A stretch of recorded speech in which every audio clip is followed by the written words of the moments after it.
Assalamualaikum warahmatullahi wabarakatuh.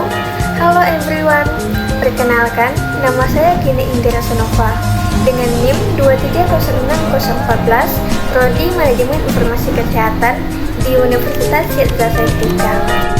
Di sini saya akan berbagi ilmu pemahaman tentang peran sistem informasi, kemampuan sistem informasi, dan aplikasi sistem informasi di Fasyankes pada mata kuliah aplikasi perangkat lunak pada fasilitas kesehatan yang dibimbing oleh Bapak Muhammad Ihsan MKom.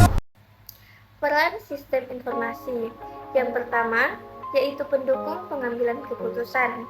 Ialah sistem informasi yang menyediakan data dan informasi yang relevan bagi manajer untuk membantu dalam proses pengambilan keputusan. Analisis data yang diselenggarakan oleh sistem informasi dapat membantu manajer membuat keputusan yang lebih baik dan lebih terinformasi. Contoh aplikasi seperti IBM Cognos atau ClickView yang menyajikan data bisnis dalam bentuk visualisasi yang mudah dipahami, membantu manajer dalam pengambilan keputusan yang lebih baik.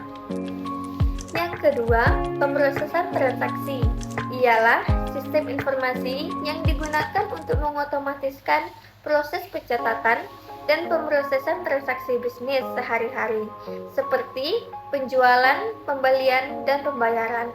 Hal ini membantu meningkatkan efisiensi dan akurasi dalam operasi bisnis.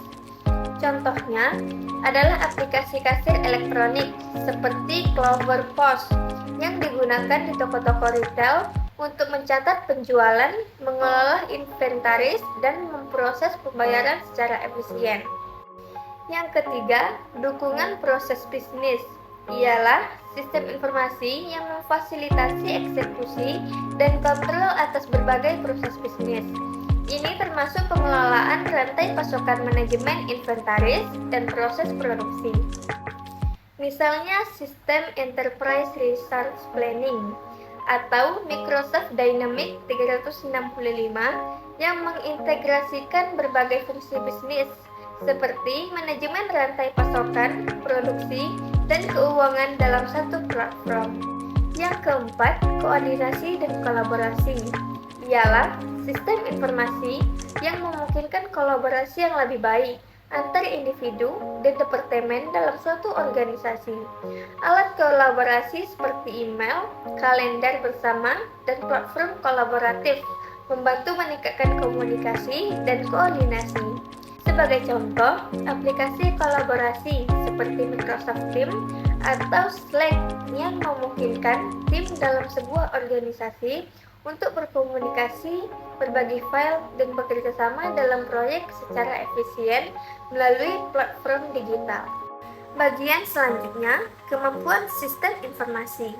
Yang pertama, penangkap atau capture ialah kemampuan sistem informasi untuk menangkap atau mengumpulkan data dari berbagai sumber. Contohnya adalah mesin absensi yang mencatat waktu masuk dan keluar karyawan, atau scanner yang mengonversi dokumen fisik menjadi format digital. Yang kedua, penyimpanan atau storage. Ini berkaitan dengan kemampuan sistem untuk menyimpan data dalam bentuk yang dapat diakses dan diambil kembali secara efisien. Contohnya adalah basis data yang menyimpan informasi pelanggan, seperti nama, alamat, dan nomor telepon untuk digunakan dalam transaksi bisnis. Yang ketiga, pengolah atau processing ialah sistem informasi yang mampu memproses data yang disimpan untuk menghasilkan informasi yang lebih berarti. Contohnya adalah perangkat lunak analisis data yang memproses penjualan bulanan untuk mengidentifikasi tren penjualan atau membuat laporan keuangan. Yang keempat, menghasilkan atau generating ialah kemampuan sistem untuk menghasilkan output berupa informasi yang berguna dari data yang telah diproses.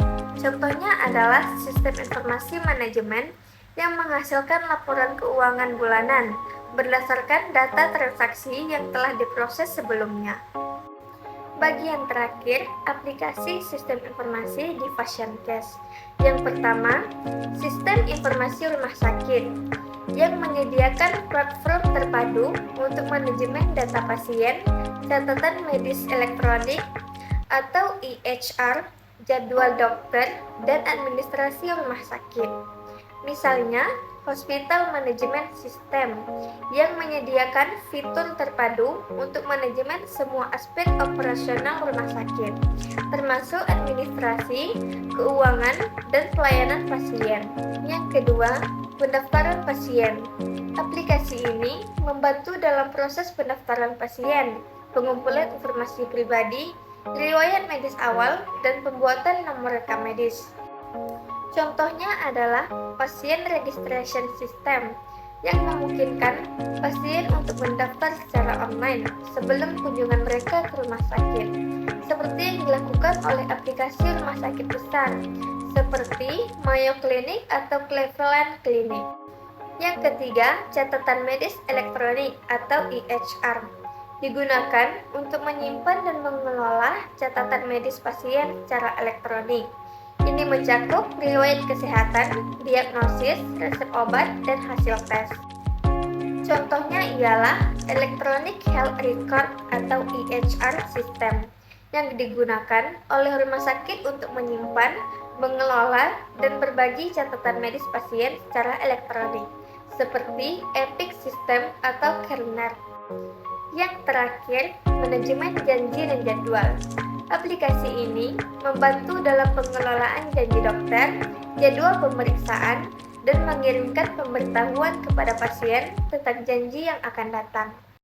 Misalnya, appointment scheduling system yang memungkinkan pasien untuk membuat janji dengan dokter secara online dan mengelola jadwal mereka, seperti yang ditawarkan oleh aplikasi seperti Halodoc atau MyCard. Itulah penjelasan atau pemahaman saya tentang materi pada mata kuliah aplikasi perangkat lunak pada fasilitas kesehatan. Semoga bermanfaat. Assalamualaikum warahmatullahi wabarakatuh.